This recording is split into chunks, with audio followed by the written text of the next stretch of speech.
And we're live. Jay the Shepard. What's going on, my man? How are you today? I'm wonderful. I You feel even know, better than I look, which is kind of incredible. yeah, Yeah, really. Tell me yeah. more, Jay. Tell me. Well, people always wonder how things are going in life, Okay. and you can always reflect upon it pretty simply by saying, not only am I wealthier than I look, I'm happier, healthier, and terrific. And it just, I think part of this is just being on this show and having the energy and the glamour that's reflecting off of you is just overwhelming, and it just, Okay. you know, Are you that's running why for things are so office, bright. Jay? What? Okay. Where? Okay. Are you trying to butter me up for something? What is this? When you have no abilities, you suck up as much as you can. When I was in sales full time, I was going to write a book called Suck Up or Sell, because the more you sell, the less you have to suck up. I like that. And fortunately, I was able to sell a lot, so I didn't have to suck up to management or anyone else. Yeah. They ended up sucking up to me, because it So, is truly a suck up world. dude, where's this book? I need it. I need it for my life. For those of you watching, you might notice that I am not Robert Chernin and Jay is not Ericka Redic. That might be the first thing you noticed. And if you did, it's because you're very astute. I see you. I see you. I just want you to know that I'm glad you're here. So, Robert decided that he would take a little break this week. He was going to take a little vacation. And so Jay and I are here to entertain you. Do do do do do. So we're going to have our usual opener. We're going to have some Where's the Outrage? And we're going to have our guest, Harrison H. Smith of American Journal, the American Journal, on band.video. Go to band.video to check out American Journal, Harrison H. Smith. He is part of the InfoWars crew. So he's going to be coming on, talking to us about what's going on with the auction, the sale, the countersuit, and all of the craziness going on with InfoWars. So he's going to catch us up on that. And yeah, it's going to be really fun. It's going to be super fun. So my opener, Jay, for you is I thought Vermont was finished, kibbutz, that there was no way of ever coming back from the insanity of the supermajority of the left. And yet, ta-da! On election day this year, the Dems lost their supermajority in Vermont. Yeah, it's pretty amazing what's happened. One of the things is that when you have a super majority, there's so much infighting that's going on, and they all want to out liberal each other. So they feel like there's no responsibility to the people that they're elected to serve. So what happened is it got so bad in Vermont, with a 14% increase in property taxes and just increased fees, all of those kind of things.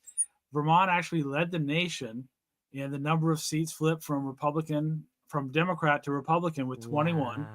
Wow. We beat out New Hampshire, who also did very, very well this time in their legislature, where they flipped 20 house Wow. seats. So we Was beat that them by a one. We also picked up 5 seats in the Senate. So when Governor Scott vetoes a bill yeah. from the crazy left, it can now be sustained by common sense Republicans on the right. And actually, Hallelujah. Republicans in Vermont aren't necessarily on the right. They're They're not. they're they're pretty moderate. They're in the middle. Uh, I'm the Usually one of very the crazy right libertarian. wing wackos here, but the legislature and those elected in this last run, most of them are middle of the road, center right Republicans. People who probably might even have been a Democrat back in the day. They might have been called a blue dog Democrat or something like that, even, I wonder. You think? Yeah, there are no Democrats left in Vermont.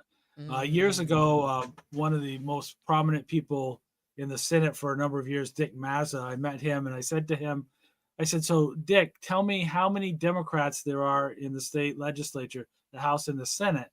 And he started quoting a number, about 115. And I said, "No, Dick, I'm asking you how many are Democrats, not progressives." And I said, "Besides yourself, who is a Democrat still Mm. left. And he hesitated and he thought for a few minutes, and then he said, there's not many of us. And that's what's happened, that, those who used to be considered, mainline Democrats are now turning into Republicans Yeah. because it's easier for them to go a little bit to the right than go way to the left. So we're hopeful that even some of the Democrats that were elected this time might even join with us to get things done and make life better, more affordable, more effective, and more efficient. Government is so important. And what's happened here is that we've gone overboard in terms of spending money on things that don't help people. And we need to bring things back. Not necessarily, we talk a lot about cutting taxes and all of that, but we need to make the money that they take in work. We need to make sure that government takes care of those in need. And I think we all know that there are people out there that truly need help that are not getting it. But on the other end, there's a lot of people getting a lot of money from government, nonprofits, and those types of things that are using it poorly and are not helping the people it's designed to help. That's right. That is exactly right, Jay. I think for me, I still was a little bit of a bleeding heart liberal until I moved to California and living in Hollywood. Uh, living in Hollywood, I saw the failure of every liberal leftist policy that I had ever heard proposed on the news, by legislators, anything. I got to see the result of it. And I knew from that moment that it was all lies. It wasn't true. When we were without power for 4 days in the middle of the summer, because the grid couldn't handle the load of people needing the air conditioners when it was like 110 degrees or something. Like, solar power it's not good enough, bro. Like, Yeah. you need some fossil fuels. Yeah. It's all about virtue signaling for the left. They want us to talk about how they're helping people, and what they really want to do is the arrogance that they Yeah. think they're better and they're smarter than those of us that are working day to day trying to get things done. That there's this elitist attitude, and it's this smugness and this arrogance that Yes. is undeserved on their part. They Yeah. think they're better and smarter when in reality, if they're fact checked on these things, they're more ignorant and more useless than the people they think they're trying to serve. Oh my gosh, you are not kidding. Okay, so hold on a second, Jay. I forgot to run the intro credit. Ben, you're gonna have to. We're gonna have. Can we add it back in after the fact, or should I run it now? Run it now. Okay, we're gonna run the intro music now, you guys. We're really starting. See, it's really tough, Ericka, isn't it, to be the boss and to run these shows at the same time? This is what normally, like, Robert's the one blah blah blahing, and I'm doing like clicky things in the background, and so now I'm having to also blah. Anyway, it's fun, you guys. Hang on.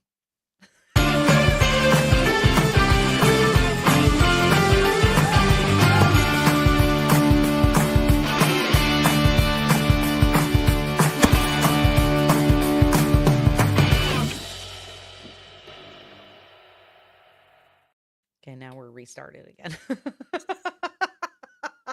Okay. Just remember, Ericka, if it was easy, I'd be doing it.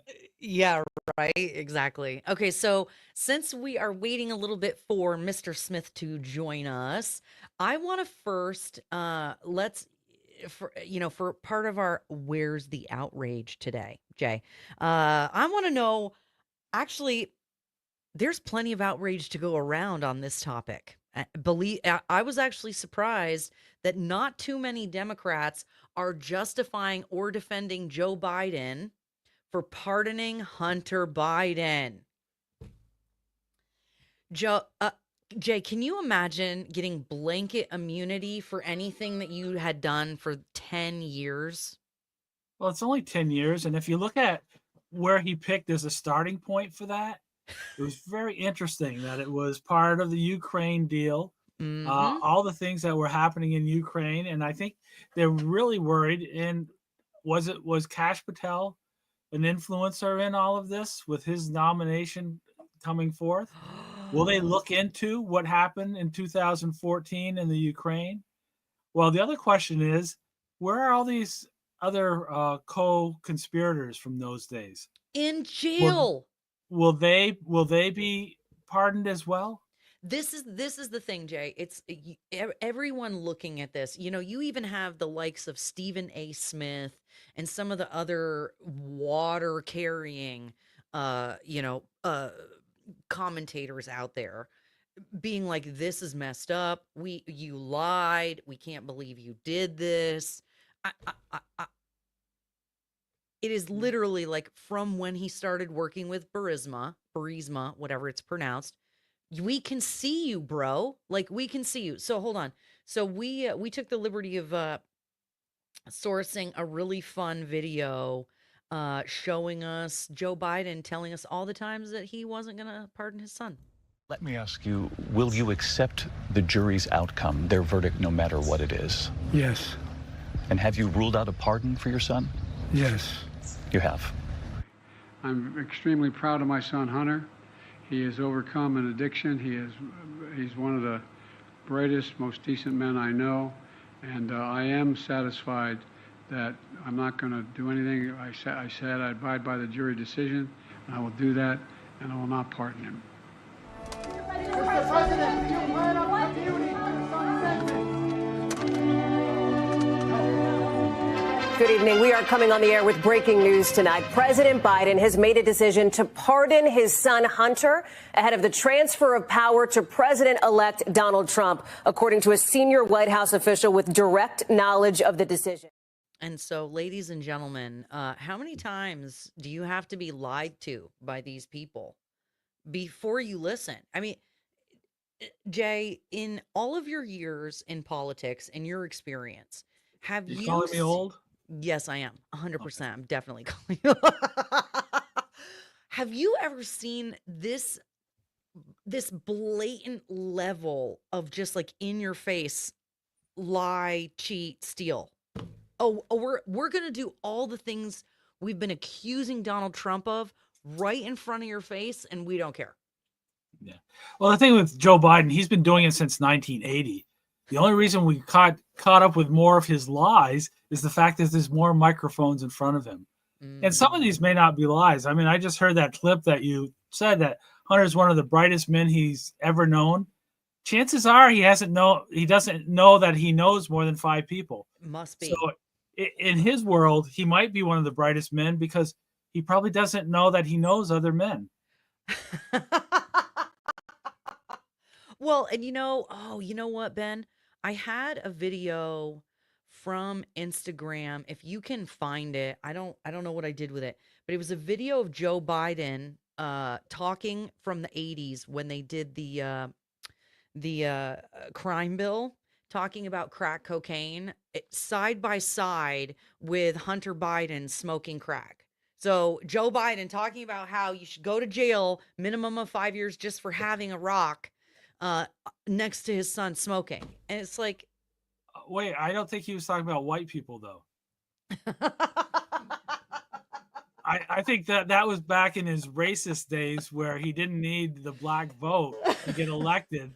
So when he was talking about, people going to jail for 5 years for possession of crack cocaine, he wasn't talking about white people from the suburbs in Delaware. No, certainly not, ladies and gentlemen. I think personally, I know we're not supposed to want, retribution, but I would like to see justice for these people for real. And I think that it is not revenge, it's justice. Pardoning the J6 protesters, not the rioters who hurt people and did bad stuff, but the people who were just there sightseeing and thought that they were let in. I would like to see pardoning of Julian Assange and Edward Snowden. I think you have a difference of opinion about those two, Jay. I may have a difference of opinion on some of the people that were dealing with foreign governments and releasing confidential information. But I think what this Hunter Biden pardon allows Trump to do is, without taking incoming flack, to pardon a lot of the J6 people that need to be pardoned. I think this is actually a good thing for the J6 people.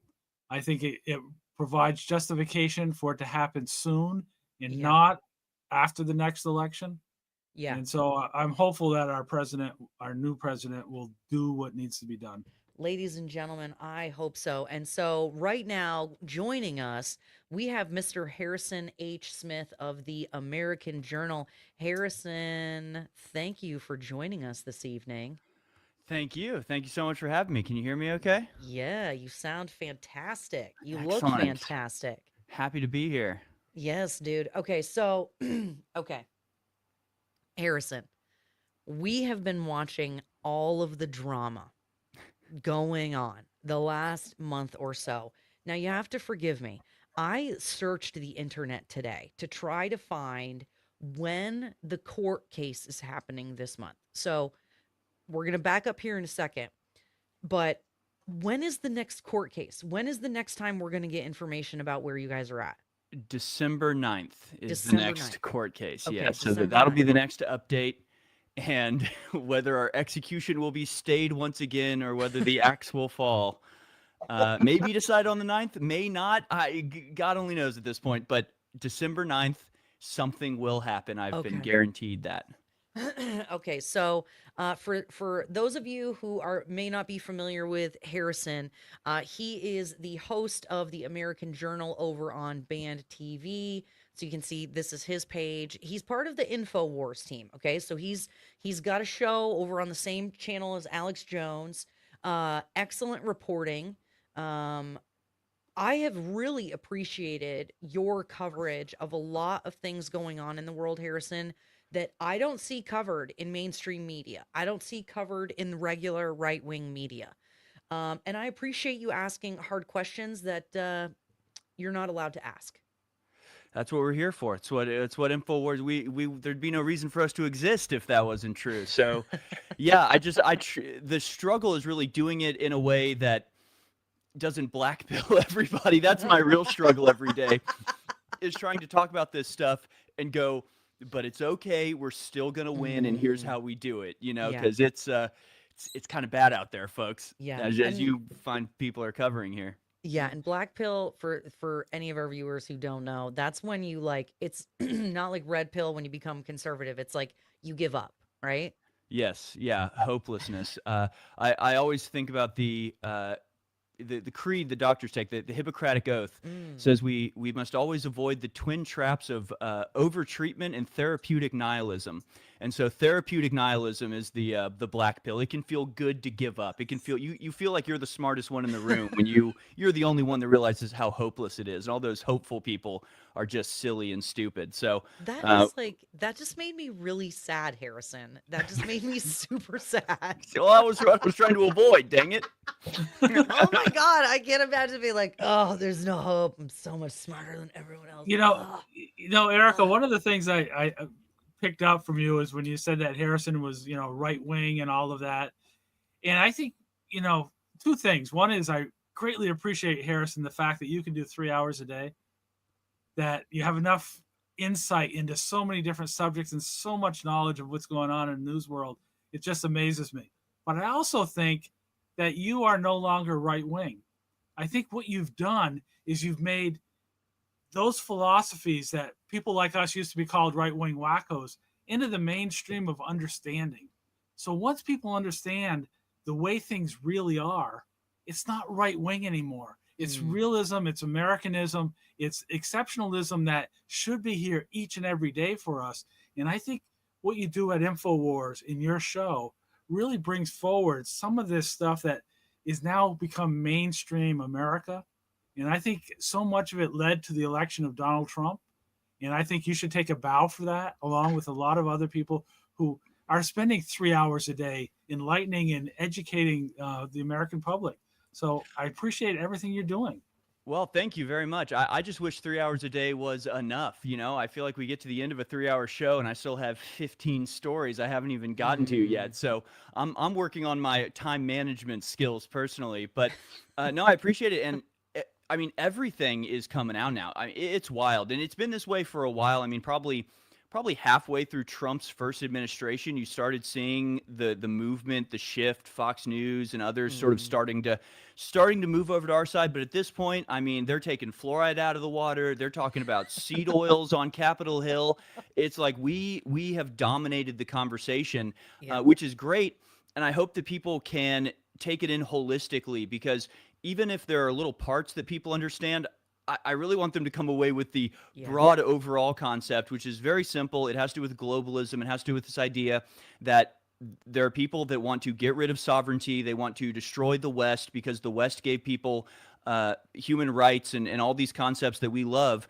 It's all about control at the end of the day. And so, it's not enough to me to point out that we were right about COVID, we were right about all this other stuff, and we're on YouTube. So I'm sorry. I'll try to rein it in a little bit. I forget sometimes. No, I'm sorry. Maybe we need to ditch it. We might need to ditch YouTube, Lord Redic, in the background. If we need to, feel free to just pull it. Okay.